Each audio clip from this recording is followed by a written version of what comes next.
welcome here to the home of the Somali's champion. And of course, Ferrari's the happiest, biggest fan. And of course, what has just happened is one of the most amazing stories in the history of Formula 1. And especially in the history of course, Scuderia Ferrari.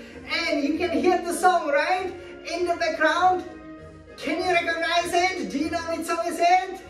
Of course, it's the national anthem of Monaco, because Charles Leclerc has just managed to destroy all the competition and finally win his home Grand Prix on the fifth time of asking. And what a great mature, fantastically executed victory it was. Oh my god, we are celebrating, we are partying over here, and it's not just us, obviously, it's also the Prince of Monaco, the whole country, pretty much the whole principality, because it was such an amazing race. And what's even better is that our other driver Sainz has also made it onto the podium. Well, it's not a Ferrari one too, but this was as close to the perfection as it could have been.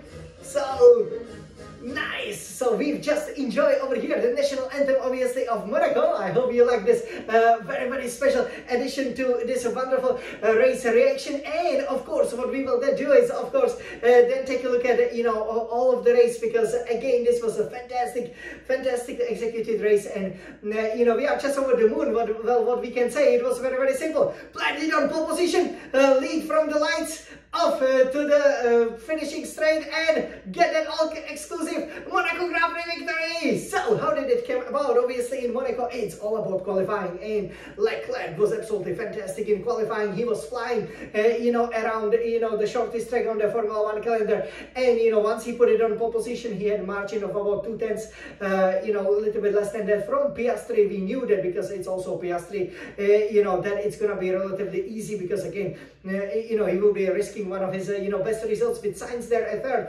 The best chance was obviously at the start, to jump if possible, the McLaren, so that we would have a 1-2, and then we could totally control the race. But guess what happened? Right at the beginning, there was actually quite a lot of context, because people knew that there were, first of all, two different strategies, right? So some people would start on a medium, some people would start on a hard. As obviously Ferraris, we started both cars on the medium, so that was very important, because what happened on the first lap was, well, first of all, Leclerc had a fantastic getaway, this crown jewel, the Monaco Grand Prix. It was just such a beautiful, perfect day, really, beautiful sunny day. So there was no rain, no threat of it coming up, so he could really manage it, and basically needed to get to Sunday with it first, which he did. That pole position really has a sizable advantage, and Piastri almost lost the position to Sainz, but crucially they both touched. I felt like Carlos, obviously it's difficult, because there's the curb, it's not very high at Sandevot, but it's difficult to get through it, and he damaged a little bit of the floor, so actually he went off around the casino, and it was like, wow, one Ferrari is out. But thankfully in the back there were some shenanigans going on. Obviously Magnussen probably wanna get banned, tagged Perez, who was then sent flying. Obviously it also took out Magnussen's teammate Hülkenberg, so there had to be a red flag, because obviously on the run up to casino there was a lot of debris. All the drivers were fine. Also Ocon hit Gasly, so basically at lots of the places you wouldn't be able to pass easily. So that was really important, because it happened pretty much after the first turn. So as a result, what happened was that the positions, they would be reinstated. We had to wait about 45 minutes for the restart, but the great thing for Sainz was that he didn't lose pretty much all the positions that he would be running basically in I believe P16, so or maybe P15, because obviously Joe was stuck there. So that would have been a disaster, but as the rules were followed, this is basically what happens when you have a red flag. You had to had a red flag. Obviously you are in Monaco, everything, even the flag will be red, and that you know, was a saving grace, obviously, for Carlos Sainz. So, you know, as a result, after 45 minutes and enjoying the beautiful scenery, I definitely recommend that you guys go to Monaco. You know, I've been there several times, 3 times in total, and, you know, enjoyed every single time, especially when the weather is beautiful like this weekend. It's just so wonderful. So then, yeah, you basically had, you know, again, the start, and then everybody behaved well, because of course everybody knew, you know, there were only 16 cars, right? So I have a good chance of scoring points if I just finished. And, you know, then as a result, actually, it played into our hands, because, as I mentioned, we started on the mediums.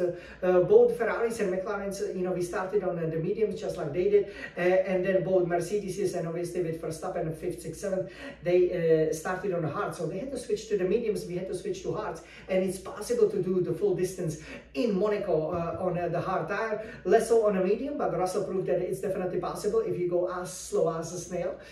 So it was a very, very tactical race, but obviously me having raced it, you know, I know what a fantastic, you know, job especially Ferrari did, because we knew that the biggest threat was that, for example, Norris, who was running fourth, would be able to get a free safety car, free pit stop, and as a result, if he would put, for example, you know, the soft tires on, maybe he would be able to catch and pass Sainz, and then maybe Piastri would let him, you know, attack Leclerc, right? So we knew that was critical, right? So you know, Charles did a fantastic job, and also Carlos, you know, to manage, you know, that gap, so there was never opportunity for McLarens to pit, because obviously the way we were running, and yeah, basically it put, you know, Russell and Verstappen and Hamilton on the back foot, because with the mediums they couldn't, you know, overstress it. Then obviously Hamilton, you know, stopped, you know, then Verstappen also stopped, but you could see that even though they both were able to catch Russell within 10 laps, they were not able to overtake, and you know, that was pretty much the only threat we were facing, right? Because if, for example, Verstappen would be able to pass Russell, then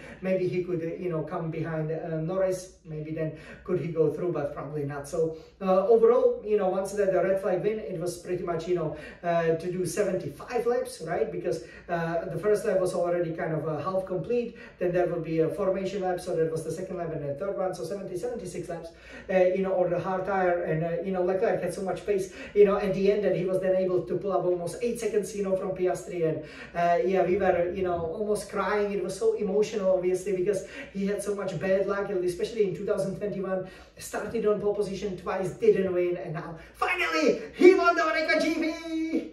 And you know, as a result, yeah, that's pretty much how the race went. Sainz was pushing Piastri. He's, you know, bad on the tires, so for him the last 5-10 laps that were not easy, but obviously very hard to pass around Monaco. But the one first and third place, that's exactly what we needed, and you know, it bodes really well for the Constructors Championship and for the Drivers Championship. It's looking really good for Charles. You know, sometimes you wonder if maybe we should tell Sainz, hey, you know, for example, in Bahrain, in Australia, if you let Leclerc go, he would be, you know, around 20 points, you know, within one racing distance behind Verstappen. Next race, obviously, is in Canada, you know, where Red Bull has not always been so strong, and who knows, you know, maybe we could be leading both championships. Oh yay! So you know, once Leclerc, you know, crossed the line, you know, all the emotions came through, and it was just such a wonderful moment. You know, one of the best that I've seen in Formula One, and you know, we are still celebrating, just like everybody is still celebrating. So everybody, let's celebrate with us! Italia, we are champions. We mastered Monaco. Monte Carlo is our home. Monte Carlo is what we earn. La la la la. We are champions. We are champions. Ole, ole, ole, la la la la. And before we take a look, obviously, you know, at the second part of the anthem, let's take a look how the championships, you know, look like, because I'm just so excited about this. So over here, we can see how the race finished. We will show it to you. It's all red in this red, beautiful, you know, iMac, obviously designed in the Ferrari colors, so that you can see exactly, you know, how it went. So over here, if we can turn it for you guys. So over here you can see that Charles Leclerc has what a great Prince of Monaco, has won it by you know, over 7 seconds then from Piastri and Sainz. Obviously Norris stayed there and the others were quite managed. You can see that it was pretty much, you know, the top 7. Obviously Perez was out of the positions and the others did a pretty good, you know, decent job over there. You know what that means for the championship is very, very important, because if we look at it, what a beautiful, again, perfect place to go on a vacation. You know, at the moment, Verstappen is leading with 169 points, but Charles Leclerc, 138 points, only 31 behind. We just finished 1/3 of the season, and of course, it's gonna be amazing. You know, Norris is kind of hanging there with also Sainz and Perez. You know, Piastri has now, you know, put some gap between himself and the both Mercedes drivers, Russell and the future Ferrari driver Hamilton. And then obviously we have Alonso and Tsunoda there. So for Charles is important. I think it can be between him and the Verstappen, but he needs to do really, really well in the following next races. I mean, if we can really reel in Red Bull, you know, especially once we get to Monza and then Baku and you know, for example, Singapore, you know, we could be leading the championship, because you know, that's where we are very, very strong. So now you guys, let's take a look over here at how the constructors is looking, because that's very interesting. 276 points for Red Bull Racing, but can you believe this? 252 for Scuderia Ferrari. So we are right up there. You know, we are right behind, and obviously McLaren, you know, 184. Kind of Mercedes, Aston Martin not even having 100 points there out of it. But you know, this is turning out to be a real battle between obviously us and between Red Bull, and I think we can get Red Bull, because clearly, especially Perez is very, very weak. So over here, this is how the Monaco GP finished. And now, let me turn the beautiful iMac back over here to its original position, and let's enjoy the national anthem, because that's just you know, what we need. So over here, everybody, let's celebrate the amazing victory by Scuderia Ferrari, as we are marching towards the victories and towards championship, starting with the Constructors' Championship, obviously. And I'm sure, you know, Charles, if he keeps it perfect, he has such a great finishing record. Only driver who has finished in the top 4 now. You know, I mean, that bodes really well. Ferraris are super consistent. You know, that's a massive change from the previous few seasons. And I'm sure we can be the champions very, very soon. Oh, yeah! Wow, so yeah, you guys enjoyed. This was you know, the race reaction. We are over the moon. We are so happy over here, and you know, I think we can always do this great celebration. And here, congratulations to Charles Leclerc. That was one of the most impressive Monaco victories that I've seen, you know, especially that qualifying lap. I wish I was able to replicate it, you know, for I guess the first time. I have to admit, I'm not that fast, especially around the streets of the Principality, but we will be there in the summer. You guys enjoy it. It was such a wonderful time, and especially now we have the 2 weeks to really enjoy this super form that we've gotten as we are back in Europe, and before we head obviously across the Atlantic. You know, let's celebrate this great victory for Scuderia Ferrari. Dun, dun, dun, dun, dun, dun. Oh yeah, dun, dun. Scuderia, we are the best. Oh yeah, la la la la la la la. What a great Monaco GP victory! Oh yeah, dun dun dun dun. Wow, even the Prince of Monaco is spraying us with champagne. Oh yeah, come on. This is what we want to see finally. Since the Michael Schumacher's days, we can feel the championships are coming. Na na na na na na na na la la la la. Oh, Dolce Vita, we are the champions of Monaco. And very soon we will be the champions Formula 1, as the Red Bull's hearts are broken and destroyed. La la la la la.